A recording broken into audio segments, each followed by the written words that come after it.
I now introduce to you Dr. Laura Stachel, who is an obstetrician at UC Berkeley's School of Public Health and is co-founder and medical director of We Care Solar. She will speak of solar suitcases, shining a light on darkened deliveries. Can't wait. Dr. Stachel, you have the floor. You said wait, they want me to. Thank you.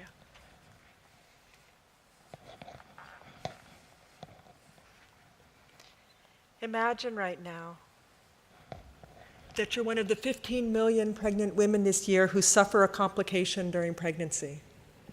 But imagine that you're living in a rural village in West Africa. You're by yourself, but after 2 days you realize that something is really wrong. Your family pulls together the resources to try and get transportation to bring you to the nearest health facility, where you arrive in the middle of the night. A midwife comes to the door.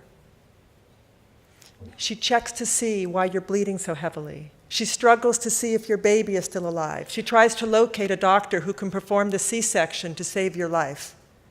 And this is the only light available. This is the grim reality for so many health facilities around the world. It's part of the reason why women like these in sub-Saharan Africa face a 1 in 23 chance of dying during their reproductive years, not from rare conditions, but from treatable pregnancy complications that I treated for years as an obstetrician but never saw result in death until I started working in Africa. Part of the reason is that these women are poor, illiterate, they don't have access to prenatal care. But part of the reason lies in the health facilities themselves. For when women arrive, they face additional barriers to care. I mentioned I'm an obstetrician.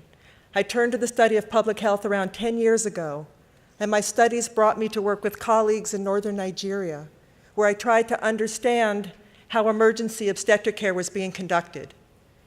Nigeria accounts for 2% of the world's population, but 11% of maternal deaths.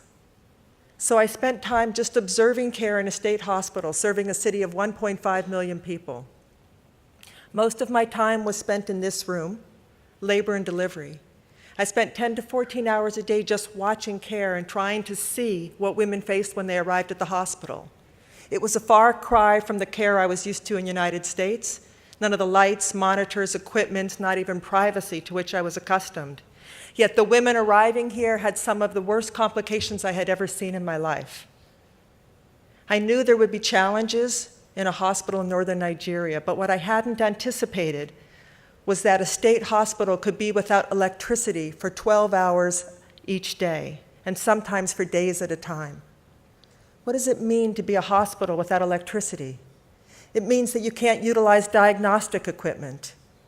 It means that you can't have a blood bank refrigerator to have blood available for immediate transfusions. It means that surgeries are conducted by the ambient light of windows rather than overhead surgical lights, and that other equipment for treatment cannot be used. And it means that at night, when the power is down, this is what it looks like in the maternity ward. This is a photograph of the maternity ward, and if I could turn on the light, you'd see rows of patients behind this nurse. I watched as nurses struggled to provide obstetric care using kerosene lanterns and sometimes even candles. I saw C-sections that were finished by flashlight, and other times procedures that were canceled or delayed because there was no power to even begin them. One night I spent time watching a woman with eclampsia fighting for her life. She was in the labor room and we were in utter darkness, and I thought I would see her die.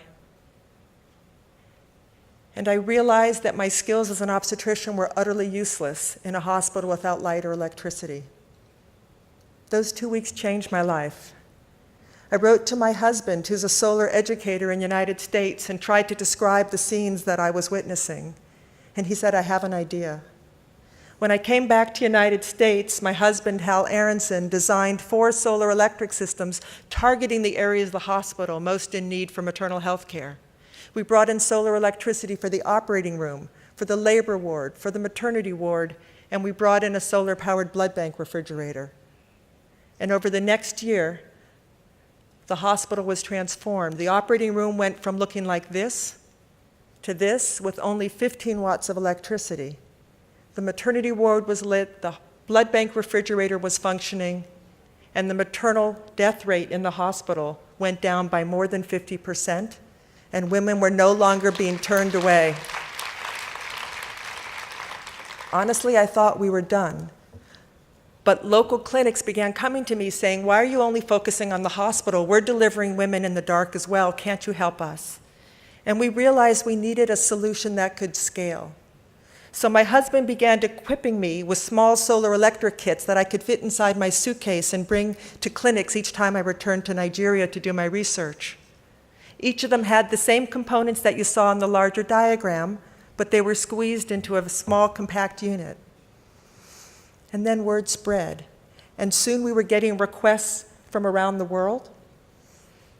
And we realized that the situation we were witnessing in Nigeria is actually a problem around the world.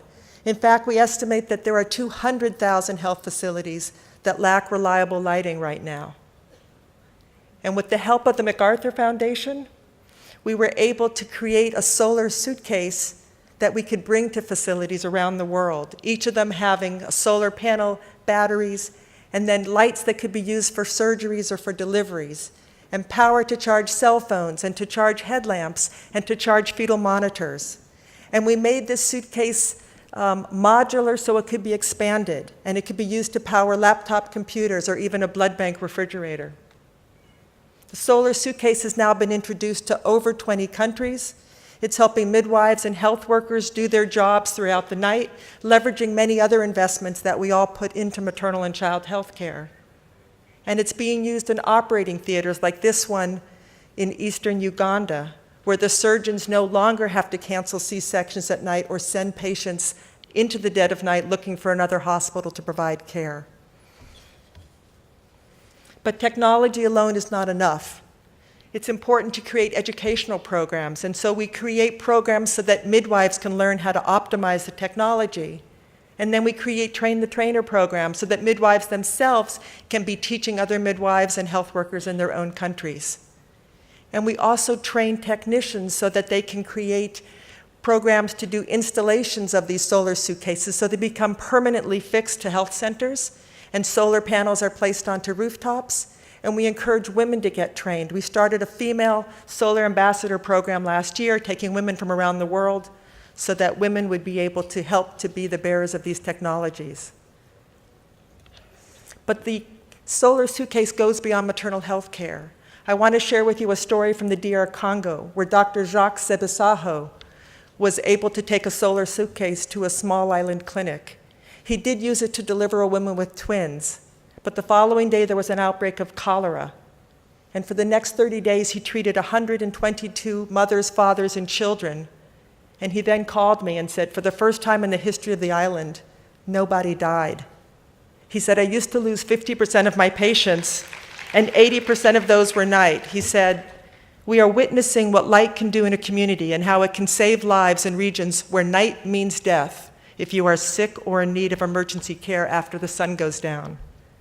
I'm now working with the United Nations Foundation and together with World Health Organization, UN Energy, UN Women, and the Secretary General's office, we've started an initiative for bringing renewable energy to women's health care.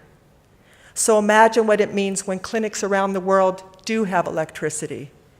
Imagine what it means when women no longer have to bring candles and kerosene as part of their birthing kits in order to get care, and where healthcare workers are assured they have the light to do their jobs.